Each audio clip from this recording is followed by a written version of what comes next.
Welcome back to the deep dive. Yeah. For years, we've talked about the AI revolution, mostly looking at big numbers investment, GPUs, GDP forecasts. Right, the macro view. Exactly. But let's be real. If we want to know if AI is actually going to change things for, your job, we need to ask something simpler, but way harder.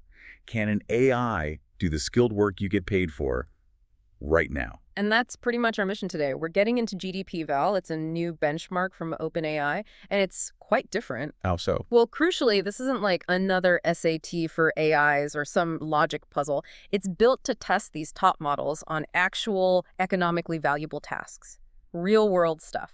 Okay, let's break that down, though. Why do we need this? Aren't we already tracking AI adoption and investment and all that? We are, yeah, but those metrics tell you what already happened. They're lagging indicators. Think about, like, electricity or PCs. It took decades for their full economic impact to really show up in the GDP numbers. If we just wait for those standard figures, we kind of miss the boat on understanding the shift as it's happening. Right, we're looking in the rearview mirror. Exactly. GDPval tries to give us a direct look at the AI's capability, its potential economic relevance, before it's everywhere. It's clearer evidence of what these things can actually do, today. I like that focus on current capability. But okay, claiming you can measure potential economic impact, that's a big claim. What kind of scope are we talking about here? What slice of the economy does this benchmark even cover? Yeah, and the scope is, I think, what makes this so interesting. GDPval actually covers most of the U.S. Bureau of Labor Statistics work activities for 44 different occupations. 44. And are these like niche jobs or? No, quite the opposite. They span the top 9 sectors driving U.S. GDP. We're talking finance, professional services, manufacturing, real estate, the big ones. Wow. Okay. And the total pay for just those 44 jobs, I saw the figure at something like $3 trillion a year? That's right, $3 trillion. So yeah, this is really testing AI's ability to potentially step into the economic heartland. So how did they pick those 44 jobs? 2 main things. High total wages, obviously, and being mostly digital. Define digital in this context. They defined it as having at least 60% of the job's tasks based on the ONET system, which is the standard the BLS uses classified as digital work. Stuff done on a computer. Got it. And the methodology seems really focused on avoiding abstraction. You said these aren't tests, they're actual work products. Yeah. How do they ensure that realism? Well, they went straight to the source. They got tasks directly from expert industry professionals, people with, on average, 14 years of experience. Wow. Yeah, and folks who'd worked at places you'd recognize, Apple, Google, Goldman Sachs, big demanding environments. These experts didn't just, write a prompt. They provided the finished work product that set the gold standard for the benchmark. And looking at the types of tasks. Yeah. It's not multiple choice, is it? We're talking CAD files, videos, photos, massive slide decks, complex spreadsheets. Exactly. All sorts of formats. And critically, these tasks weren't quick. The average time for a human expert to complete one was estimated at 7 hours. 7 hours. Yeah, and some of the deliverables took multiple weeks of work. This is proper project stuff. That really puts it in perspective. Did they put a dollar value on these tasks? They did. For the core gold subset they used for the main evaluation, the average value was estimated at $361 per task. Okay, $361 there for a 7-hour task. That feels about right for skilled professional work. Definitely not a 5-minute quiz. Not at all. All right, so we've got this massive scope, multi-week, multi-format, high-value tasks. How do they actually grade these things? Assessing a financial model or a brand strategy deck? That sounds subjective. It absolutely is. You can't just mark it right or wrong. Professional work involves, structure, style, aesthetics, judgment. It's complex. So the main evaluation method was head-to-head human expert comparison. Yeah. Blinded pairwise grading. Graders, who were also industry pros, got the original request and 2 finished deliverables unlabeled. One was the human expert's gold standard, the other was the AI's attempt. They just had to say which one was better or if it was a tie. Okay, blinded comparison. Makes sense. And the headline result. The best model, Claude Opus 4.1, apparently got a win or tie rate of 47.6%. That's right. Okay, hold on. 47.6%. That's basically a coin toss.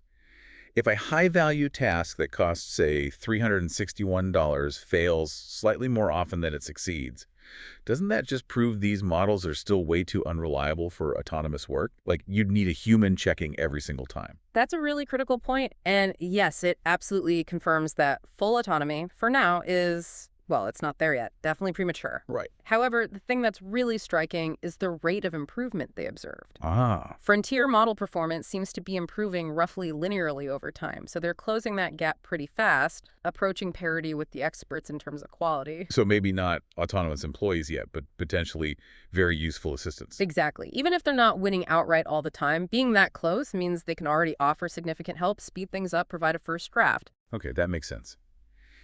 The evaluation also showed something else interesting, a split in what the top models were good at. Yes, this was fascinating. There was a pretty clear functional difference between the top two performers at the time of the study. Claude Opus 4.1 really shone when it came to aesthetics. Aesthetics, Like slide layouts, document formatting, handling those multimodal files like PDFs and PowerPoints really well, making things look professional. and the other one, GPT-5. GPT-5 was stronger on accuracy. Things like carefully following complex calculation instructions, getting the numbers right, performing better on tasks that were mostly just text. Huh. So it's like if you were setting up an AI team, you'd almost want both. Yeah. Claude does the slick presentation, GPT-5 does the hardcore number crunching and analysis. You could totally see that. It's a really interesting pointer towards maybe how AI gets integrated. It's not one giant AI replacing a whole person. Maybe it's specialized AI modules tackling different parts of a job. Yeah, different skills within the role. Which brings up the obvious next question. If they're getting so close, why did they still lose just over half the time? What tripped them up? It's almost funny given how complex the tasks were. The single most common reason models lost to humans was failure to fully follow instructions. Seriously. Not like a lack of knowledge or reasoning ability. Less often, it seems. It was more about adherence. Models like Gemini and Grok, for example, often lost because they'd promise a deliverable in their response, like, here's the spreadsheet you asked for, but then just wouldn't actually output the file. Or they'd ignore specific reference data they were given in the prompt. Wow. So it's a reliability issue, fundamentally. Did they look at how bad the failures were? Because, forgetting to attach a file is annoying, but giving dangerous advice is a whole different category. They did analyze the losses for GPT-5 specifically.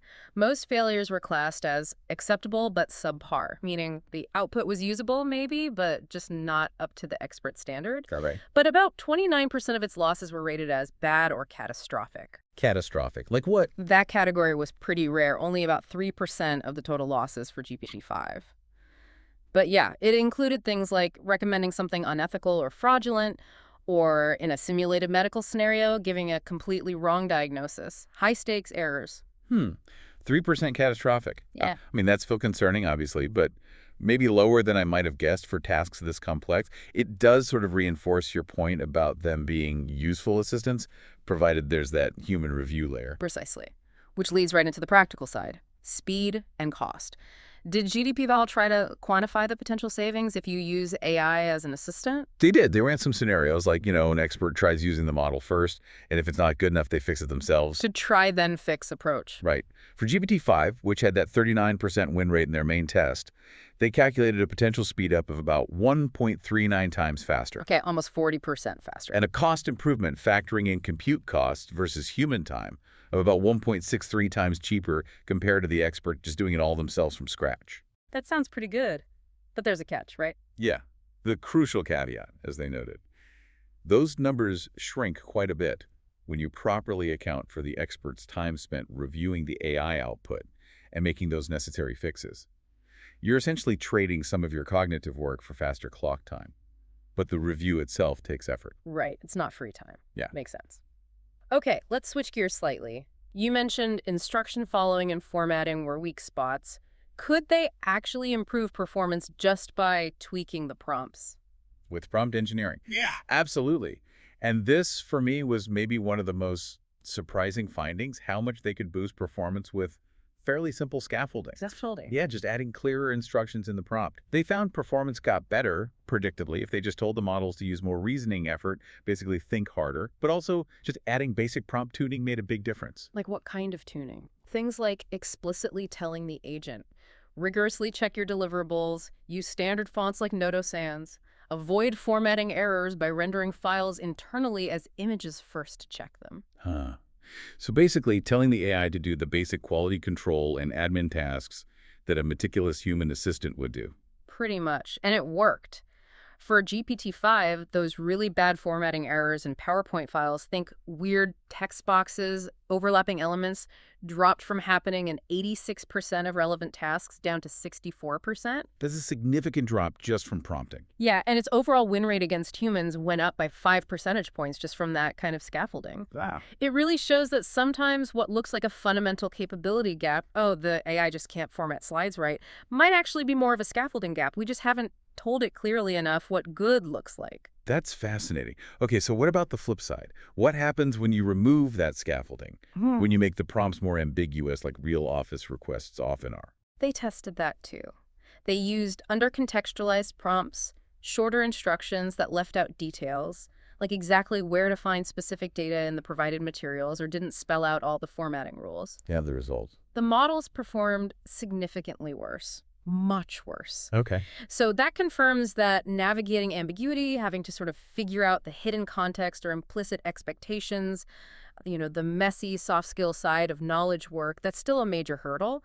Scaffolding helps with known knowns, but not unknown unknowns. Right, the interpretation part is still hard. Okay, so before we wrap this up, let's be clear about the limitations here. What does GDPval explicitly not measure? Yeah, it's important context. This is really just an initial version, and it's focused squarely on self-contained digital knowledge work. Meaning it deliberately leaves out manual labor, obviously. It also excludes work that needs deep tacit knowledge, the kind you can't easily write down. And it doesn't test things that rely heavily on interpersonal communication, teamwork, real-time collaboration, or using proprietary software systems. Okay, and the tasks themselves, they're specific and kind of one shot. Exactly. They're precisely specified up front, and the AI gives one answer. There isn't that back and forth, the clarification cycles, the negotiation that happens in real projects. So it's a fantastic benchmark for assessing digital competence on defined tasks. But it doesn't yet capture the full, messy reality of, say, managing a project or dealing with a client. Correct. It's a baseline, a very informative one, but still a baseline. To their credit, though, they've open-sourced a big chunk of it, 220 tasks from that gold subset, with the prompts and reference files. That's huge for letting other researchers build on this. Definitely a big contribution. Okay. Okay, let's try and pull this all together then. What we found in this deep dive is that AI at the frontier is getting remarkably close to human expert performance on some really complex, high-value digital tasks. That alone signals potentially massive economic relevance sooner rather than later. Right. But maybe the more subtle insight is how they compare. That split between Claude being great at presentation and polish and GPT-5 being great at accuracy and calculation, that's commercially really interesting. Yeah, it's a shift. The question, like you said earlier, it's less, will AI replace me? And maybe more, how do I build the right team of AI specialists? Maybe the future involves using complementary AI modules, not just one generalist model. I think that's a very plausible path forward. Okay, so here's the final thought I want to leave people with, building on that scaffolding point. Isn't it kind of amazing that we could boost performance so much just by telling these incredibly advanced models to essentially double-check their formatting and not make basic mistakes? It does seem almost paradoxical. Right. We're building systems that can tackle tasks requiring weeks of expert human effort, handling complex data across multiple formats. And yet, they still stumble on basic presentation hygiene unless explicitly prompted.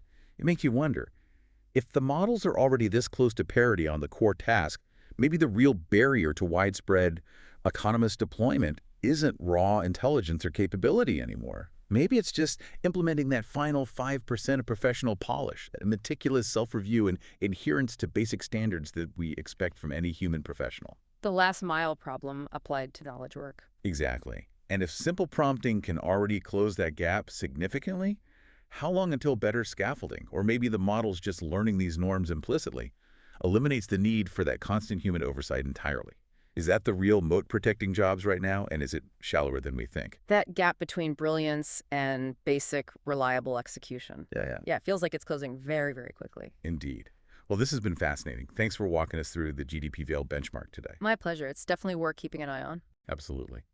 And thank you all for joining us on the deep dive. We'll catch you next time.